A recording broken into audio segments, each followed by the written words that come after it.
Thomas Jeffrey. Claim to fame, bushranger, murderer, cannibal. Thomas Jeffrey was a convict in Van Diemen's Land in the mid-1820s, transported there aboard the brig Howes in 1822 to Port Dalrymple at the mouth of the Tamar River. He was assigned as an overseer of a work gang at the Georgetown jail. By 1825, Jeffrey left lawful custody, escaping into the bush with 3 other convicts, Perry, Hopkins, and Russell.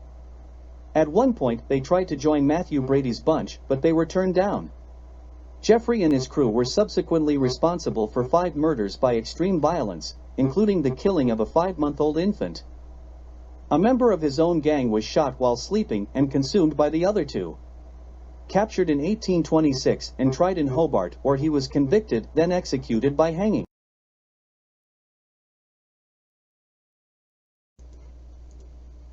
Edward Broughton. Claim to fame, convict and cannibal. Edward Broughton, an English convict turned serial killer, was transported to Van Diemen's Land for 14 years for housebreaking. He escaped from Sarah Island in Macquarie Harbour with 4 other convicts and later confessed to murdering his companions and resorting to cannibalism. Broughton and McAvoy were hanged in Hobart. They concocted a story about leaving Hutchison and Coventry behind because they couldn't swim, and later Fagan was speared by hostile aboriginals. However, they were found guilty of being illegally at large and ordered for execution. Edward Broughton confessed before execution. He recanted, "Fagan's body we cut up into pieces, and roasted it. We roasted all but the hands, feet, and head. We roasted all at once, upon all occasions, as it was lighter to carry, and would keep longer, and not be so easily discovered. I wish this statement to be made public after my death, to serve as a warning." Jesus, Murphy. Bloody hell. Alexander Pierce. Claim to fame. 5-time cannibal. Macquarie Island prisoner. Alexander was born in 1790, but was dead by 1834 after being hanged for escaping twice from Macquarie Harbour. He only survived by eating his companions. He was a farm labourer found guilty at the 1819 Lent session at Armagh, Ireland, for stealing 6 pairs of shoes. Sentenced to 7 years transportation, he arrived at Hobart, Van Diemen's Land, aboard the Castle Forbes in January 1820. Pierce received 50 lashes for embezzling 2 turkeys and 3 ducks in May of 1821 and 25 lashes in September 1821 for being drunk and disorderly and absent.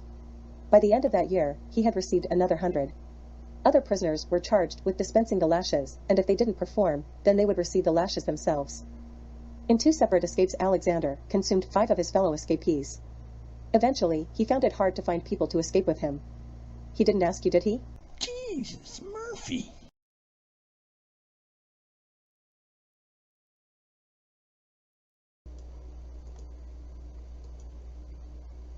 Matthew McAvoy. Claim to fame, convict and cannibal. Matthew McAvoy was sentenced to 7 years transportation, so he was sent forth from Ireland to Van Diemen's Land aboard the Castle Forbes. He arrived in 1820. Matthew was 5 feet 5 and a half, with a ruddy complexion, freckles, sandy hair and hazel eyes. He was no stranger to the lash and received 50 lashes for disrespectful behavior and another 50 lashes for disobeying orders. McAvoy earned 7 years transportation to Macquarie Harbour for stealing wearing apparel in 1829. His karma led to his eventual escape with Edward Broughton. After 6 days without food, they become cannibals. Forced to surrender to authorities, the court didn't buy their story of being attacked by aboriginals. They were executed, but Broughton told their true story. Jesus, Murphy. Bloody hell.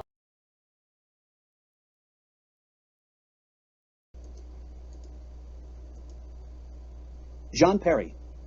Claim to fame, convict and cannibal. John Perry was 22 years and a native of Battersea, standing 5 feet 51/2 inches. While working as a bricklayer's labourer, he was tried in Surrey, sentenced to life, and arrived in Van Diemen's Land aboard the Commodore Hayes in 1823. Immediately he escaped lawful custody into the bush in the company of Thomas Jeffrey with James Hopkins and Edward Russell. As many escapes in Tasmania in those days, they found it difficult to find food.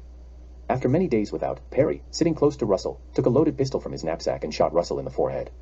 He expired without a groan. Perry took his knife and cut flesh from Russell's thighs. He and Jeffrey made a fire and broiled some of the flesh and ate it, before moving on. The version that Thomas Jeffrey told was different than Perry's, but both ended up with the consumption of Russell. Jesus, Murphy. Bloody hell.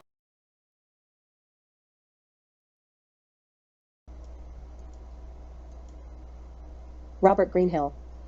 Claim to fame, convict, cannibal, killed by Pierce. Alexander Pierce, along with 7 other convicts at the Macquarie Harbour Penal Colony, escaped while working on the eastern side of the harbour. Robert Greenhill, who had an axe, appointed himself the leader of the group and was supported by Travers. Travers and Greenhill had been sent to Macquarie Harbour for stealing businessman Anthony Van Kemp's schooner in an attempt to escape. About 15 days into the Sarah Island escape, the men were starving and drew lots to see who would be killed and consumed. Thomas Bodenham drew the short straw and Greenhill dispatched him with an axe. Dalton, Kennerly, and Brown took flight immediately. With Greenhill and Travers acting as a team, Mathers or Pierce's would be next. Pierce sided with Greenhill and Travers, which made Mather next. Travers was bitten by a snake and Robert Greenhill carried him for 5 days, but eventually killed him. Greenhill was killed by Alexander Pierce. Various. Claim to fame, people who didn't go into the woods with Alexander. Not all of those who had the chance to leave with Mr. Pierce availed themselves of the opportunity. Arg, we were invited but had to wash our hair that night. Wink. Arg. Jimmy Two Fingers told him I was going to eat him. Arg. He tried to get me to go, but I didn't like the look of him. He scared me. Yes, we got together once a week for dinner. Alexander was a great chef. His coq au vin was to die for. Yes, I had a thing with Alexander, but I couldn't leave my dancing. Jesus, Murphy.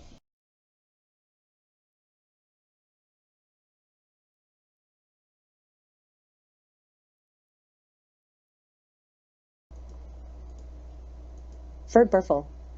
Claim to fame, avoided cannibals.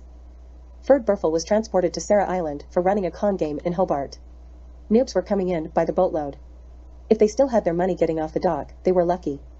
But most people said Ferd was the luckiest convict on the island because he missed out on 3 escapes that went askew. At least for some.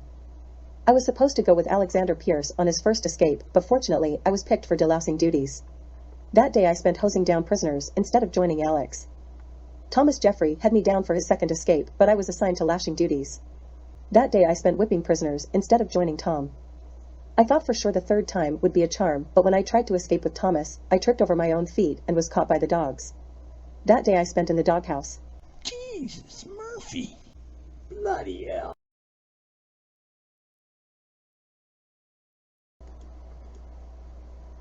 Various. Claim to fame, turned down by cannibals.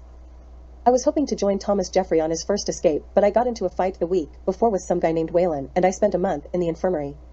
He broke my jaw, so I wouldn't have been able to chew anyway. I grew up with Matthew McAvoy. When we were kids, we were like twins until we got sent to different prisons. After that, we lost touch. Thankfully. Alexander Pierce promised to take me on one of his later excursions, but he was only interested in getting my shoes. I gave him 2 of best pairs, and he still left without me. He took the shoes. Thomas Bodenham was a friend of Matthew Travers, who was a friend of Robert Greenfield, who knew Ferd Burfel. I bought a spot on the escape crew from Ferd, but they left me behind. Unfortunately for Ferd, they left him behind too. Jesus, Murphy.